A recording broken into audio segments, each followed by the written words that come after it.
మన తెలుగు రెండు రాష్ట్రాల సైనికులు, మాజీ సైనికుల హక్కుల కోసం పోరాడుతున్న అనేకమైన అసోసియేషన్లు ప్రెసిడెంట్లు, సెక్రటరీస్ అండ్ గౌరవ సభ్యులు అందరికీ నా నమస్సుమాంజలి. నేను మీ Rangababu Saripalli, X-15 Ninja regiment, అదేవిధంగా ఎక్స్-ఆర్మీ వార్స్ యూట్యూబ్ ఛానల్ డైరెక్టర్గా మీ అందరికీ సుపరిచితుని. మన యూట్యూబ్ ఛానల్లో కొన్ని రోజుల నుంచి ఎటువంటి వీడియోలు అయితే మనం అప్లోడ్ చేయడం లేదు. అన్యోన్య కారణం వల్ల, నేను నా యొక్క బిజినెస్ వల్ల బిజీ అయ్యడం వల్ల. ఎందుకంటే ఇది ఒక కమర్షియల్ ఛానల్ కాదు, ఏది పడితే ఏది అప్లోడ్ చేసి దీన్ని జనాల్లోకి పంపించడానికి. మనం ఒక కంటెంట్తో పనిచేస్తున్నాం. 10 మంది మాజీ సైనికులకు ఉపయోగపడే సబ్జెక్ట్ మాత్రమే నేను వీడియో చేయాలనుకుంటున్నాను.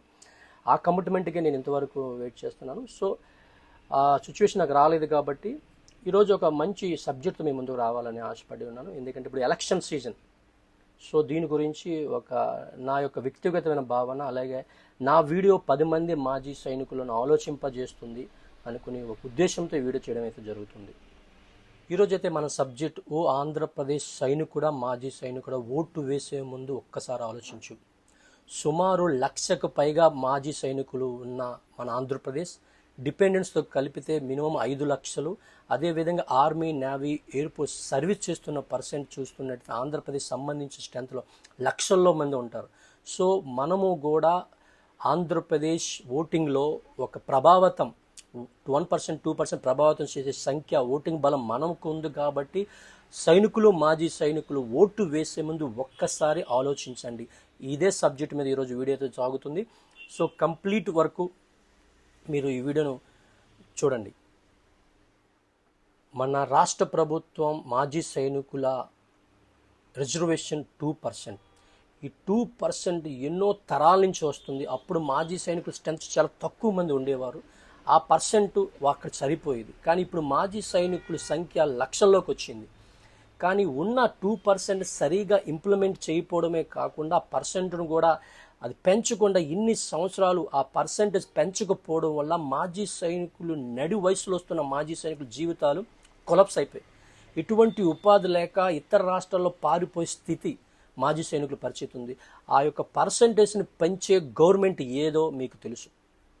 దయచేసి మాజీ సైనికుల జీవితాలను కొలాప్స్ చేస్తున్న పర్సెంట్ ఏ గవర్నమెంట్ అయితే పెంచుతుందని మీరు అనుకుంటున్నారో, ఏ గవర్నమెంట్ అయితే మాజీ సైనికుల రిజర్వేషన్ పెంచగలదని మీరు అనుకుంటున్నారో దానికి మాత్రమే మీరు, ఆ ప్రభుత్వానికి మాత్రమే మీరు ఓటేయండి. ఒక్కసారి మాజీ సైనికుల ఓటు వేసే ముందు ఆలోచించు. కేంద్ర ప్రభుత్వం వారు సైనికుల సేవలకు మెచ్చి 5 ఎకరాలు భూమిని ఇవ్వాలని జీవో పాస్ చేస్తే మన రాష్ట్రంలో కనీసం ఆ జీవో ఇంప్లిమెంట్ చేయకపోవడమే కాదు, కనీసం మాజీ సైనికులను, వాళ్ళ సేవలను గౌరవించి కనీసం 175 గజాల స్థలం కూడా దొరకలేని సిచ్యువేషన్లో ఉన్నాం. దేశం కోసం రాత్రి పగలు ప్రాణాలు తెగించి సర్వీస్ చేసిన మాజీ సైనికులు కనీసం 175 ఎకరాలు కాదు, 175 ఎకరాల స్థలాన్ని ఇప్పించండి అని అనేకమైన మాజీ సైనికులు పోరాడుతున్నారు. సో మాజీ సైనికులారా, ఇప్పుడు ఓటే ఆయుధం. ఒక్కసారి ఆలోచించు. నీకు రావాల్సిన భూమి ఏమైంది? నీ సేవలు గుర్తించలేని ఏ ప్రభుత్వం? మీరు ఒక్కసారి ఆలోచించండి. ఓటు వేసే ముందు, మాజీ సైనికులారా, ఓటు వేసే ముందు ఆలోచించు. నీకు జరుగుతున్న అన్యాయం గురించి నువ్వు ఆలోచించు. దేశం కోసం సర్వీస్ మధ్యలోనే ప్రాణాలు అర్పించిన సైనికులు, అమరవీరులకు వాళ్ళ కుటుంబాలు ఏ విధంగా ఉన్నాయి, అలాగే వాళ్ళ భార్యలు, వీరనారుల జీవితాలు ఎలాగ ఉన్నాయి, వాళ్ళ పిల్లలు ఎవరు పట్టించుకుంటున్నారు, సగం పెన్షన్తో వాళ్ళు ఎలా బ్రతుకుతున్నారు, ఎటువంటి పథకాలు లేక వాళ్ళ జీవితాలు ఎలా ఉన్నాయి, టాలెంట్ ఉన్న వీరనారులకు ఎటువంటి ఉద్యోగాలు లేక ఆంధ్రప్రదేశ్ రాష్ట్రంలో అనేక మంది వీరనారులు బాధపడుతున్నారు. వీళ్ళందరికీ న్యాయం చేసే గవర్నమెంట్ ఏది? ఓ సైనికుడా, మాజీ సైనికుడా, ఓటు వేసే ముందు ఒక్కసారి ఆలోచించు. మాజీ సైనికుల పరిస్థితి ఏ విధంగా ఉంది? ఎటువంటి ఉపాధి లేని మాజీ సైనికుడి యొక్క పెన్షన్ 20 నుంచి 22 వేల మధ్యలో ఉంటుంది. కానీ ఆంధ్రప్రదేశ్లో కూలీకున్న జీతం 25,000, ఇంకా టాలెంట్ ఉన్న కూలీకి 30,000 కూడా సంపాదించుకుంటున్నారు. కానీ కూలీ అయితే రాష్ట్ర ప్రభుత్వం అన్ని పథకాలు కూలీకి వస్తాయి. రోజు వారి కూలీలకు అన్ని పథకాలు, రాష్ట్ర ప్రభుత్వంలో సామాజిక అన్ని పథకాలు వాళ్ళకి వస్తాయి. కానీ మాజీ సైనికుడికి ఆ పెన్షన్ మీదే బ్రతకాలి. అడిగి ఎటువంటి పథకాలు లేవు, కనీసం రేషన్ కార్డు లేదు, ఏ పథకాలు లేవు. అంటే కూలీ కన్నా దీనమైన పరిస్థితి మాజీ సైనికుడికి ఉంది. ఒక్కసారి ఆలోచించండి. దేశం కోసం రాత్రి పగళ్ళు ఎండనక వాననక రేయనక కష్టపడిన మాజీ సైనికుడు పరిస్థితి కూలీ కన్నా దారుణమైన పరిస్థితి. ఉపాధి లేని మాజీ సైనికుడి పరిస్థితి గురించి నేను మాట్లాడుతున్నాను ఈరోజు. ఓ మాజీ సైనికుడు మేలుకో, మంచి ఉపాధి పథకాన్ని, మంచి సరైన ఉపాధి అవకాశించే గవర్నమెంట్ ఏది ఆలోచించు. ఓ మాజీ సైనికులారా, ఓటు వేసే ముందు ఒక్కసారి ఆలోచించండి, ఎవరు మీకు న్యాయం చేయగలరు. మన రాష్ట్ర ప్రభుత్వంలో కులానికి ఒక కార్పొరేషన్ ఉంది, మతానికి ఒక కార్పొరేషన్ ఉంది, అనగాని వర్గాలు అందరికీ కార్పొరేషన్లు ఉన్నాయి, కానీ మాజీ సైనికులకు ఒక్క కార్పొరేషన్ లేదు. ఒక ఉపాధి కోసం మనకు మనమే కార్పొరేషన్ తయారు చేసుకునే రాష్ట్ర ప్రభుత్వం ఏది? పక్క రాష్ట్రాలు సరిపోల్చుకోండి. తమిళనాడు, కేరళ, కర్ణాటక గవర్నమెంట్లో వాళ్ళకి కార్పొరేషన్ ఇచ్చి ఉపాధిని వాళ్ళు పెంచుతున్నారు. మాజీ సైనికులు వాళ్ళు గౌరవిస్తున్నారు. మాజీ సైనికులు ఎంతో గర్వంగా వాళ్ళు స్వీకరిస్తున్న రాష్ట్ర ప్రభుత్వంలో మాజీ సైనికులను. ఒక మంచి కార్పొరేషన్ ఇచ్చే గవర్నమెంట్ ఏది? ఈ కార్పొరేషన్ ద్వారా మనకు ఉపాధి మనమే సంపాదించుకోవడం, ఎటువంటి అవుట్సోర్స్ అయినా మనకు దొరుకుతుంది. మాజీ సైనికులారా, ఓటు వేసే ముందు ఏ గవర్నమెంట్ అయితే మనకి కార్పొరేషన్ ఇస్తుందో ఆ గవర్నమెంట్కి మీరు ఓటు వేయండి. ఒక్కసారి ఆలోచించండి. మళ్ళీ 5 ఏళ్ళు వెనక్కి వెళ్ళిపోతే మన జీవితాలకి ఇక భవిష్యత్తు ఉండదు. ఆలోచించండి మాజీ సైనికులారా. మన పక్క రాష్ట్రాలు తమిళనాడు, కేరళ, కర్ణాటక, మహారాష్ట్ర రాష్ట్రాల గురించి చూడండి. మాజీ సైనికులు 10% రిజర్వేషన్తో సరైన ఉపాధితో ముందుకు వెళ్ళిపోతున్నారు.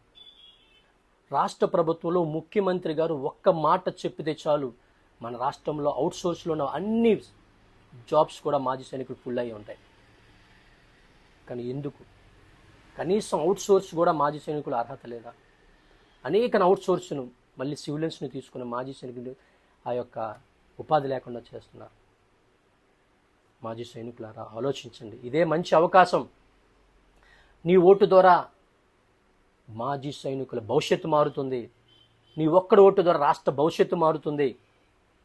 ఇన్ని సంవత్సరాలు సరైన ఉపాధి లేక, సరైన గౌరవం లేక మాజీ సైనికుడు వీడియోస్ చాలా సఫర్ అవుతున్నారు మన రాష్ట్రంలో. మీకు తెలుసు ఎవరికి ఓటేయాలో. మాజీ సైనికుడు మందుకు కానీ, ధనానికి కానీ, దేనికి నొంగడు. వాడిని ఎవడు కొనలేడు. మాజీ సైనికులు ఎవరు కొనలేరు. వాడు ఎప్పుడు కూడా రియల్ హీరోయే. ఓ నిజమైన మాజీ సైనికుడా, నీ ఓటు ఒక ఆయుధం. నువ్వు వేసిన ఓటు అనేక లక్షల మంది మాజీ సైనికుల భవిష్యత్తును మారుస్తుంది. ప్లీజ్ ఆలోచించండి. చివరగా ఈ వీడియో ముగించే ముందు అందరికీ పేరు పేరున నేను వందనాలు తెలియజేస్తున్నాను. సుమారు మాజీ సైనికుల స్ట్రెంత్ 1,00,000 మంది, వాళ్ళు డిపెండెంట్స్ కలిపితే 5 లక్షల మంది. అదేవిధంగా సైనికులు సర్వీసులు ఉన్న ఆర్మీ, నేవీ, ఎయిర్ ఫోర్సులు అయితే కొన్ని లక్షల మంది. అలాగే ఒక మాజీ సైనికుడు ప్రభావితం చేస్తే కొన్ని లక్షల మందిగా మారుతారు. మాజీ సైనికులారా, ఒకసారి ఓటే ఆయుధంగా ఆలోచించండి. మీ భవిష్యత్తు మీ చేతుల్లో ఉంది. మీకు నేను దేనికి వేయాలా, దీనికి వేయండి, ఆ పార్టీకి వేయండి, ఈ పార్టీకి నేను చెప్పలేను. నేను కొంతమందిని ప్రభావితం చేశాను, కొంతమందిని ఆలోచింపజేశాను. 10 మంది మంచి కోసమే మన ఎక్స్ఆర్మీ వార్స్ యూట్యూబ్ ఛానల్ ఉంది. ఇది ఒక కమర్షియల్ ఛానల్ కాదు. నేను ఉన్న ఫ్యాక్ట్ని అయితే మీకు చెప్పాను. ఎవరిని ఈ విషయంలో కించపరచలేదు. ఏ గవర్నమెంట్ పేరు ఎత్తలేదు, ఏ ముఖ్యమంత్రి పేరు కూడా నేను ఎత్తలేదు. ప్రజెంట్ మాజీ సైనికుల పరిస్థితి గురించి, వాళ్ళు సఫర్ అవుతున్న ట్రబుల్స్ కోసం మాత్రమే నా దృష్టిలో వచ్చిన, నా జ్ఞానం ప్రకారం, నా ఉద్దేశం ప్రకారం మాత్రమే చెప్పడం అయితే జరిగింది. తర్వాత మీ ఇష్టం. ఒక్కటమైతే నేను నమ్ముతున్నాను, మాజీ సైనికుని ఎవడూ కొనలేడు. మాజీ సైనికుడు డబ్బుకు నొంగడు. వాడు చూడని డబ్బేం కాదు, వాడు తాగని మందేం కాదు. మాజీ సైనికుడు ఒక బ్రాండ్ ఉంటాడు. సమాజంలో వాడికి ఒక రెస్పెక్ట్ ఉంది. వాడికి బ్రాండ్. తల కింద పెట్టి కాళ్ళు పైకి పెట్టి తపస్సు చేసినా కూడా సావధాన మనిషికి ఇండియన్ ఫ్లాగ్ కప్పరు. ఒక మాజీ సైనికుడు మాత్రమే గౌరవం ఉంటుంది. దేశం కోసం ప్రాణాలు ఇచ్చే మాజీ సైనికుడు ఎప్పుడు కూడా పులిలాగే బతుకుతాడు. దయచేసి ఆలోచించండి. ఓటు వేసే ముందు రాబోతున్న తరాల ఉన్న మాజీ సైనికుల పరిస్థితి, ఇంకా మనకు కూడా మంచి భవిష్యత్తు ఉండాలి. జై హింద్, జై జవాన్, జై కిసాన్.